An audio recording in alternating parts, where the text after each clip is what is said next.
Well, welcome back to Life on Cars. Hope you're all well. And it's time for episode 1 of a new playlist for the Rolls Royce. So we're going to be starting Silver Spirit Secrets. And I'm going to show you some of the discoveries that I've made on this car since it's come into my ownership. And some of them were a real surprise. So yeah, we're going to do, I think it's 3 today that we're going to look at that I've discovered so far on the Rolls Royce, and there's probably going to be many more to follow as I work my way through this project. So I hope you enjoyed the episode. Let's go.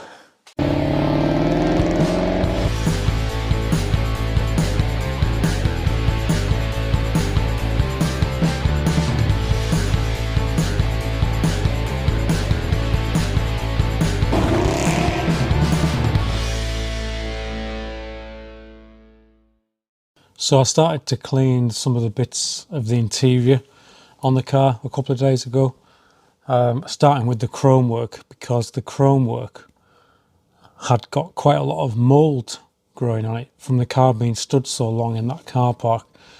And so I had to get that off because it wasn't very nice to look at, and obviously don't want to be touching that. So that's actually where I first discovered one of the Silver Spirit secrets, when I was sat in the car cleaning that chrome, and I'm getting some marks off the leather. So let's have a look at the chrome work first, and then you'll see what happened after that.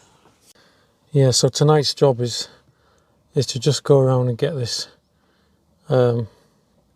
mould off that's growing on a lot of the chrome work. I've just done the ashtray there, that's come up quite nice. I'm just going to move on to these now and just get rid of some of this mould. It should come off.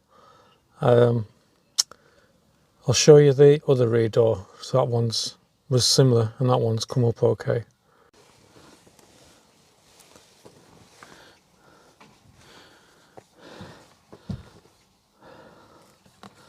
It's better. The ashtrays come up nice as well. Yeah, there's like a bit of a green mould on everything with it being stood. Just a few minutes with some autoglim and it's come off. There's a few little bits of pitting, look, on the bottom there, but I might just I think that's a little bit of pitting in the chrome, but apart from that,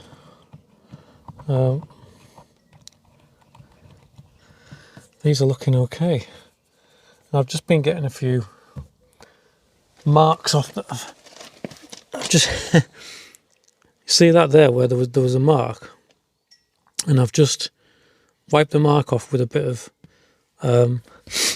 this stuff, and look at the colour change on that little bit there. So the seats are going to look amazing when they're being properly cleaned. I'll probably end up catching some sort of disease, because I found the only way to get some of those bits off is to use your nail. So I'm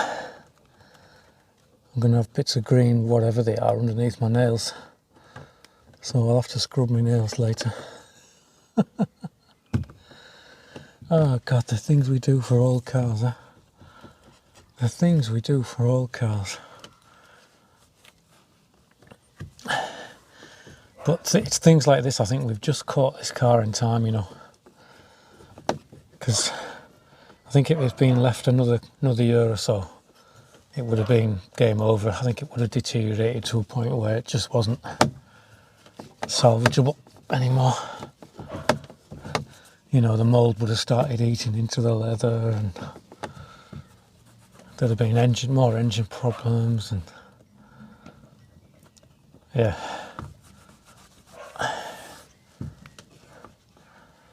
So I hope I can do right by this car for you guys, because I'm determined to bring it back to life.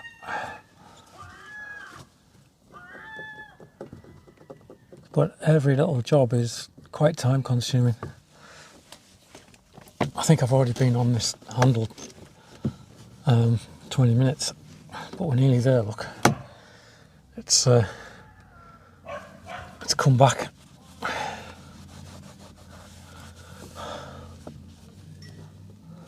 I think most of the mold's off now.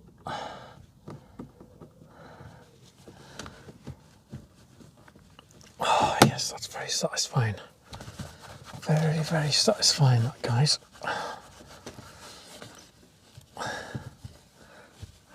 yes, they're cleaning up lovely, them. Look at those. Bling, bling. Happy days. It's a good product, this. Just watch how it works its magic on these marks around the door here.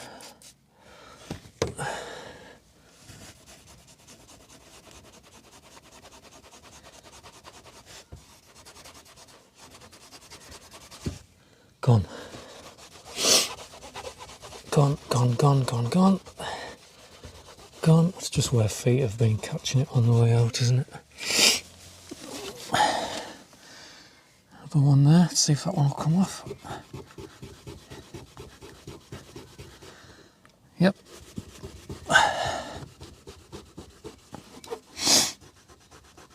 So this is all I'm doing tonight, is I'm just going around and seeing what marks will come off. I'm not doing a full clean. I'm getting the mould off the handles just so I can show people the car, because all the family and friends are coming around and they want to sit in it. So I don't want them to be having to touch mouldy handles.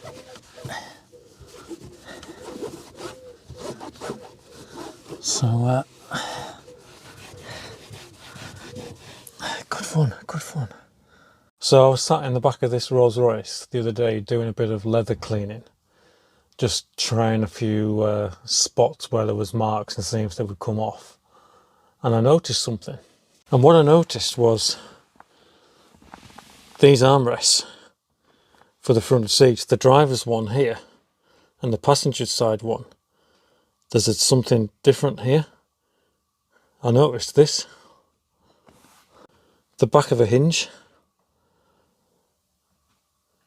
This opens into the front of the car to investigate, and I discovered a really nice hidden feature which I had no idea was, I genuinely had no idea that there was something inside here. Check it out, guys. The original phone. Look at that, it's a brick phone. A Motorola GSM 2200. What about that?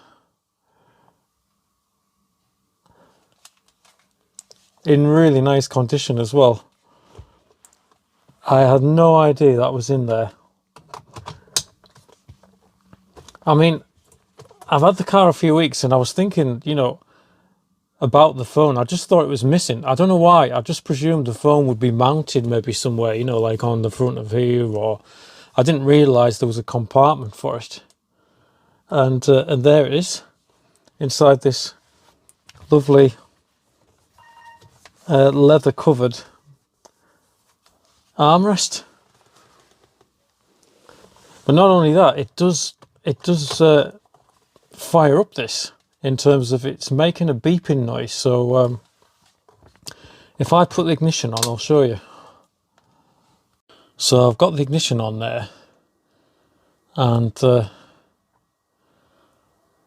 don't know what I'm doing with this, but basically I've noticed if I press that button there, bottom left, hear that?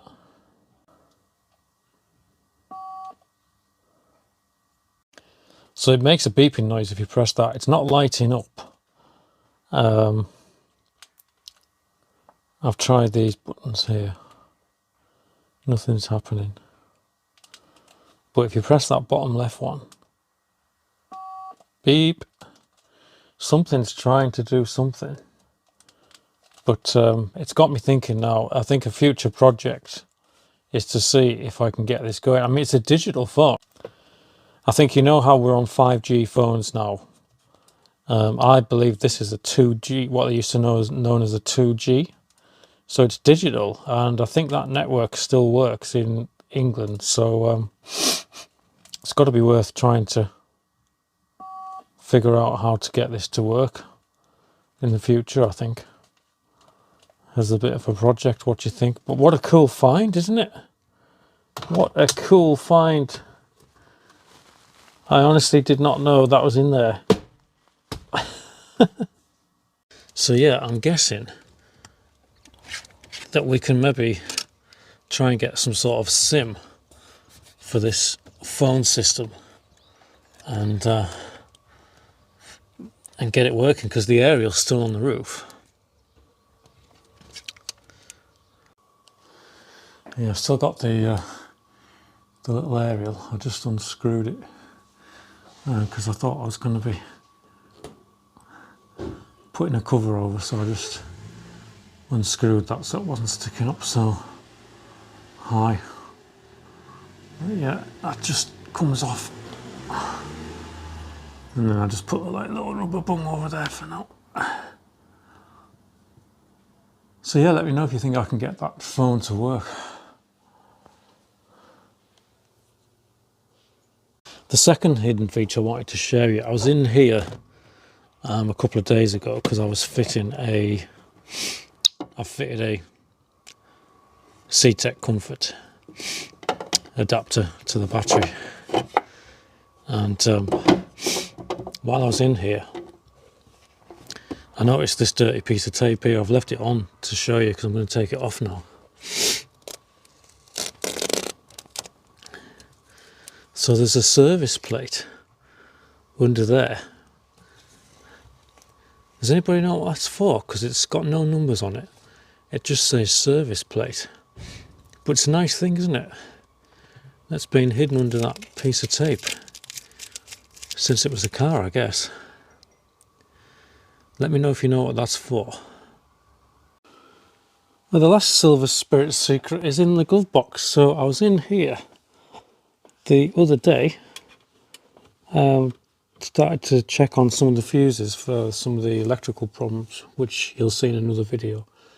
And I noticed that there's a secret flap there, and it looks like there's an old school diagnostic port under there, look. So yeah, this is pre-OBD. So this is pre-onboard diagnostics, this car. So it doesn't have a 16-pin connector that you see on the modern cars. It's got a Rolls Royce specific connector under the dashboard there, which is quite cool. I'll probably never have anything to plug in there. But you never know. Interesting.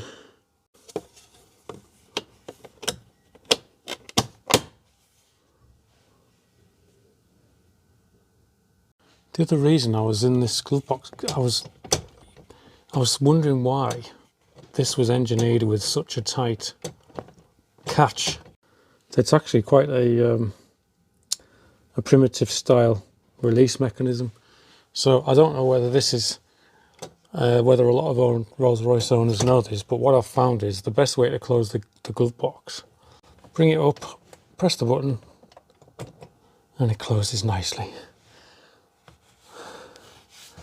I think it should be damped because mine comes down with a bit of a drop, and I can hear that shh. So I think there's a damper behind that trim. In fact, I know there is, because I've had a little peep, and the damper's obviously failed. So I'll have to try and maybe get hold of a glove box damper for it, so it doesn't come down with a drop.